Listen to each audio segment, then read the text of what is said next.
If I told you that you could break almost any addiction in just 30 days, would you believe me? Most people think breaking an addiction has to take years or that it requires some kind of magic formula. The truth is, you can begin rewiring your brain and your habits today, and in just 1 month, you'll see a transformation you may not have thought was possible. Let's start with this. Addiction is not just about willpower, it's about patterns. Your brain has been trained over and over to expect a reward from a certain behavior, whether that's scrolling endlessly, smoking, drinking, eating junk, or anything else. So the first step is awareness. For the next 3 days, don't even try to quit, just track. Write down when you do the behavior, what time, what triggered it, and how you felt before and after. This alone will reveal patterns you've never noticed. Now, here's where things get interesting. Days 4 through 10, you're going to interrupt those patterns. Every time you feel the urge, don't fight it, replace it. If you usually grab your phone when you're bored, replace it with stretching for 60 seconds. If you usually smoke after meals, chew gum instead. The replacement doesn't have to be perfect. It just has to break the chain. By doing this, you're already starting to teach your brain that the trigger no longer leads to the same reward. From day 11 to 20, it's time to raise the stakes. Accountability. Tell one person you trust exactly what you're doing. This single step can double your chance of success. Why? Because addiction thrives in secrecy. The moment you shine a light on it, you weaken its grip. And during these 10 days, commit to daily movement. Exercise floods your brain with dopamine, the very chemical your addiction hijacked.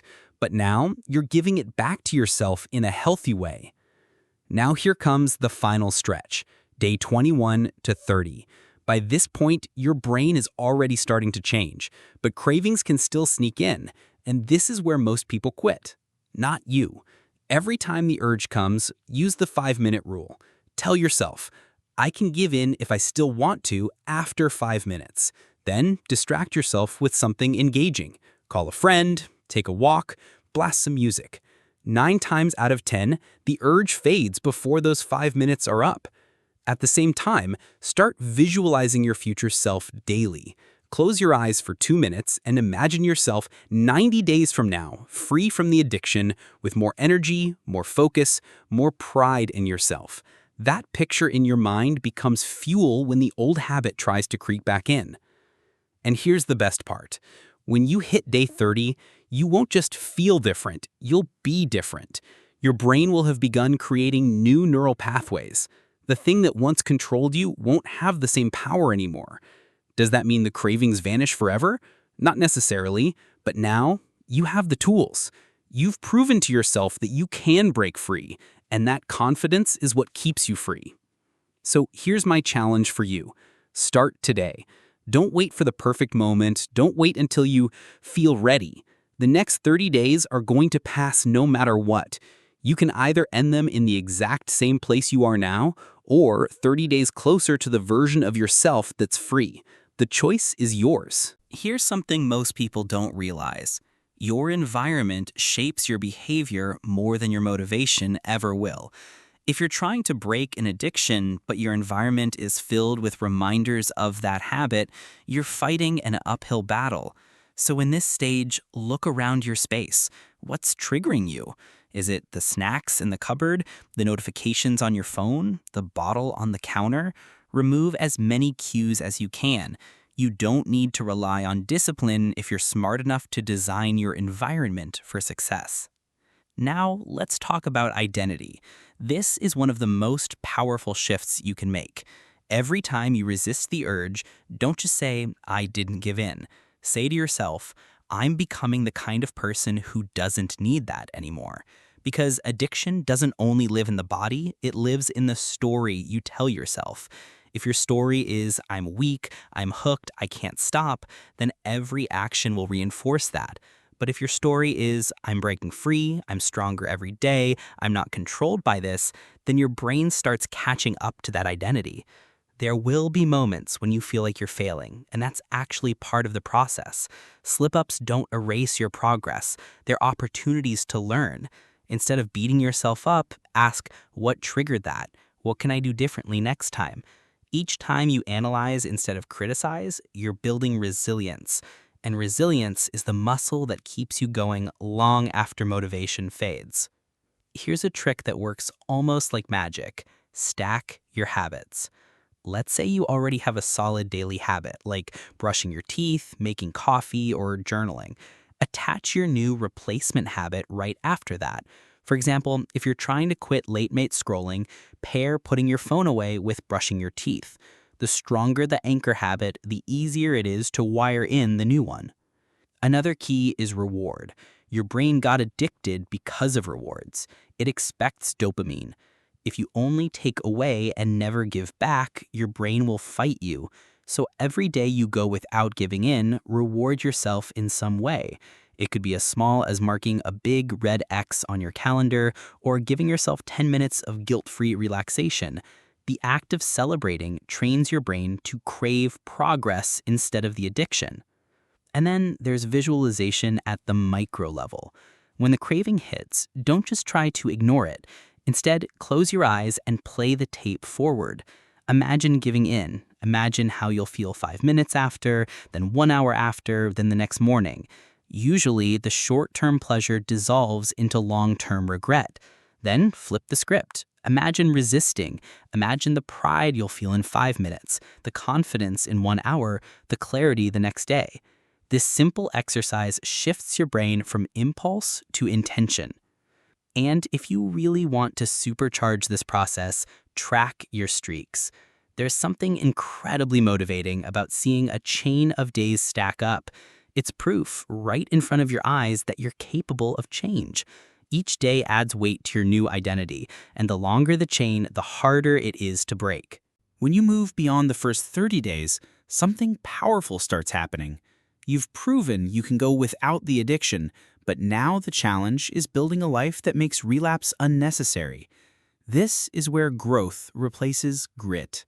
Instead of focusing only on what you're avoiding, you start building the things you want more of. Ask yourself, what did the addiction take away from me? Was it time, energy, confidence, relationships? Each one of those is a target for rebuilding. In this stage, creativity becomes a tool. Think about the hours or money you once spent on the addiction. Redirect it into something that excites you. Maybe you've always wanted to learn an instrument, start a side hustle, or get in the best shape of your life. Use that freed up energy to fuel a new passion. The brain hates a vacuum. If you don't fill the empty space with something better, the old habit will try to sneak back in. Another layer that makes a massive difference is community. Surround yourself with people who reflect the version of you that you're becoming, not the one you're leaving behind. It doesn't mean cutting off everyone from your old life, but it does mean being intentional. If your circle normalizes the addiction, you'll always feel pulled back into it. If your circle normalizes growth, discipline, and freedom, you'll rise to meet it without even realizing it. You'll also notice that your triggers evolve. The first month, triggers feel loud and constant. By month 2, they're quieter, but they can strike when you least expect it. Stress, boredom, or even celebration can spark the urge. That's why it's crucial to prepare responses in advance.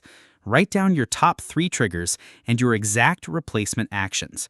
The more automatic your response, the less power the craving has. At this stage, journaling becomes a weapon. Not just tracking cravings, but reflecting on how far you've come. Write about how your mornings feel different, how your energy has changed, how your confidence is growing. When you capture those wins on paper, you give your brain undeniable proof of your progress, which makes it harder to slip back into denial or old excuses. And here's a surprising shift: gratitude. Every day, list 3 things you're grateful for that you couldn't fully appreciate when the addiction was in control. It might be something small, like waking up clear-headed, or something big, like repairing a relationship. Gratitude trains your brain to notice abundance instead of lack, and that mindset crushes the scarcity thinking that addictions feed on.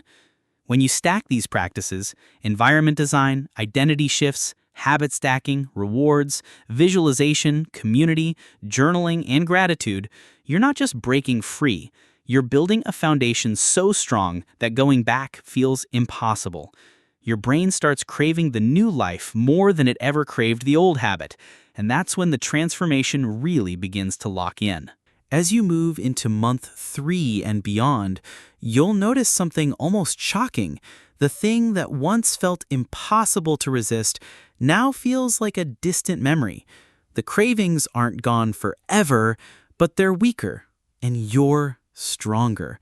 You've built a life that makes the old habit irrelevant. And that's when you realize you didn't just break an addiction, you built freedom. Now, here's the truth. This journey doesn't stop here. Every day you choose your new identity, every day you reinforce your new habits, you're creating a future that your old self could barely imagine.